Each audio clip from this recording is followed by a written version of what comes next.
Hello दोस्तों, कैसे हैं आप। फाइनेंशियल नॉलेज की सीरीज़ में एक और वीडियो लेके आपके सामने आ गया हूँ मैं। आज मैं आपको बताऊँगा रूल ऑफ 72। इन्वेस्टिंग की फील्ड में ये एक बहुत अहम रूल है। रूल ऑफ 72 क्या होता है, बहुत से लोग जानते होंगे, बहुत से लोग नहीं जानते होंगे। मैं बहुत साधारण लैंग्वेज में, और जो लोग बिगनर हैं इन्वेस्टिंग में, उनको अपने फाइनेंशियल गोल को सेट करने के लिए, कैलकुलेट करने के लिए जो सबसे इम्पोर्टेंट रूल है ये, वो आज समझाऊंगा मैं।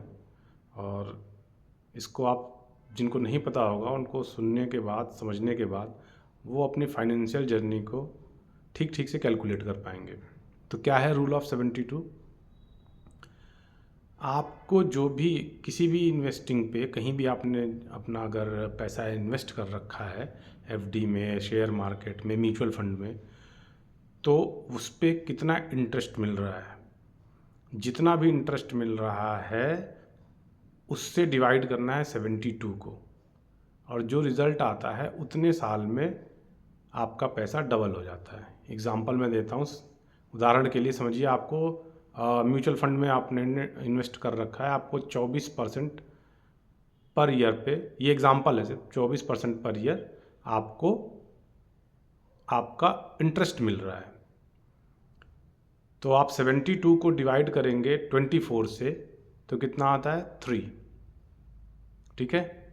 इट मीन्स कि 3 ईयर्स में, हर 3 साल में आपका पैसा डबल हो जाएगा, अगर 24% इंटरेस्ट आपको मिल रहा है तो। 12% इंटरेस्ट मिल रहा है तो 72 डिवाइड बाई 12, 6 ईयर में आपका पैसा डबल होगा। तो जो भी आपको रेट ऑफ इंटरेस्ट है आपका, जैसे अभी कई सारे बैंक हैं जो 7.2% एफडी पे इंटरेस्ट दे रहे हैं, ठीक है, तो वो कितने साल में मेरा पैसा डबल करेंगे? 72 डिवाइड बाई 7.2, कितना आ गया? 10। 10 साल में मेरा पैसा डबल होगा। तो डबलिंग का रूल समझने के लिए ये रूल ऑफ 72 होता है। ये जानकारी मैंने देना इसलिए ज़रूरी समझा क्योंकि एक मैं वीडियो देख रहा था, बहुत अच्छे टीचर हैं, बहुत फेमस टीचर हैं, और वो सिविल सर्विसेज के स्टूडेंट तैयार करते हैं। लेकिन उनको, क्योंकि ये एक बहुत अलग नॉलेज है फाइनेंस की, सबको नहीं होता ये पता। वो एक एग्ज़ाम्पल दे रहे थे। वो, उन्होंने क्या एग्ज़ाम्पल दिया कि अगर एक साल में 10% इंटरेस्ट मिलता है तो आपका डबल होने के लिए 100% इंटरेस्ट चाहिए, तो आपका पैसा हो जाएगा 10 साल में डबल। क्योंकि एक साल में 10% इंटरेस्ट मिलता है तो 10 × 10 100, 10 ईयर में। मतलब उनको भी इस चीज़ का नहीं है नॉलेज। और ऐसा नहीं है कि मैं उनकी कोई बुराई कर रहा हूँ, नहीं होता लोगों को ये नॉलेज। जैसे मैंने आपको पावर ऑफ कंपाउंडिंग बताया, तो मुझे ही पता चला पहली बार, तो ये हुआ, अरे यार, मैथ भी हमने बहुत सारा पढ़ रखा है, पता नहीं क्या क्या पढ़ा है मैथ में, लेकिन इतनी सिंपल सी चीज़ कोई नहीं बताता। वैसे ये रूल ऑफ 72 है। अगर 10% आपको ब्याज मिल रहा है पर ईयर, तो 10 साल में नहीं, 7.2 ईयर में ही आपका पैसा डबल हो जाता है।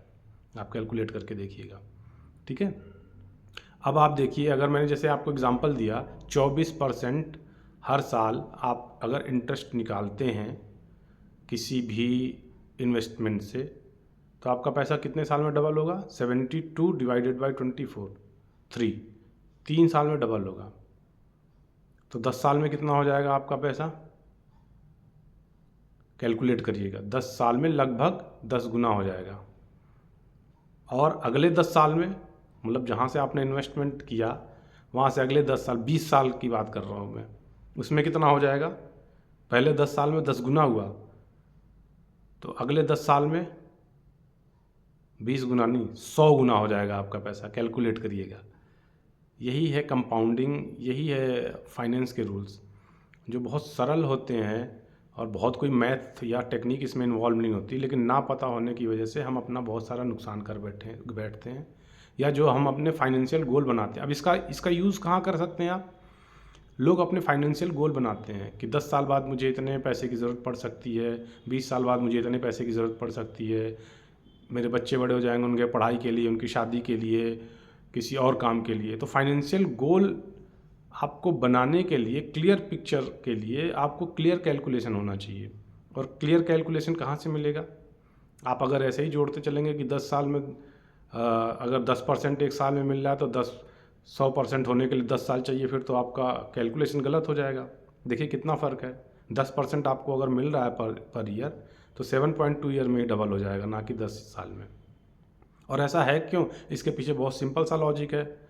कंपाउंड इंटरेस्ट आप सबने पढ़ा होगा, सबको पता होगा। क्योंकि पहले साल आपको जो आपके मूलधन पे ब्याज मिला है, दूसरे साल आपको मूलधन पे तो ब्याज मिलेगा ही, उस ब्याज पे भी ब्याज मिलता है। चक्रवृद्धि ब्याज जिसे कहते हैं, कंपाउंड इंटरेस्ट, उसका ये रूल है। तो ये रूल आप 72 आप कैलकुलेट कर लीजिएगा अपने फाइनेंशियल गोल को अचीव करने में, कि आपको अगर 10 साल बाद समथिंग अमाउंट चाहिए किसी काम के लिए, तो आप आज कितना इन्वेस्ट करोगे और कितने % पे इन्वेस्ट करोगे कि वो आपका गोल अचीव हो जाए। तो दोस्तों, ये जानकारी आपको कैसी लगी आप बताइएगा, और जिन लोगों को नहीं पता था प्लीज़ कमेंट में मुझे बताइएगा कि ये पता चला। हाँ, लेकिन एक बार कैलकुलेट ज़रूर करिएगा, आप चीज़ों को कैलकुलेट करिएगा कि ऐसा है कि नहीं है, कैलकुलेट करके खुद देखिएगा।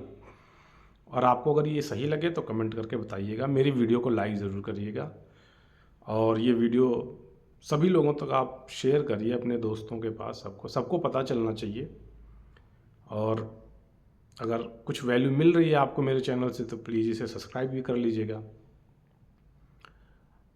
आगे की सीरीज़ में मैं आपको वीडियोस में आपको म्यूचुअल फंड और शेयर मार्केट में कैसे इन्वेस्ट करते हैं, क्या फ़ायदे क्या नुकसान है, खास करके शेयर मार्केट का, वो भी नॉलेज देने वाला हूँ।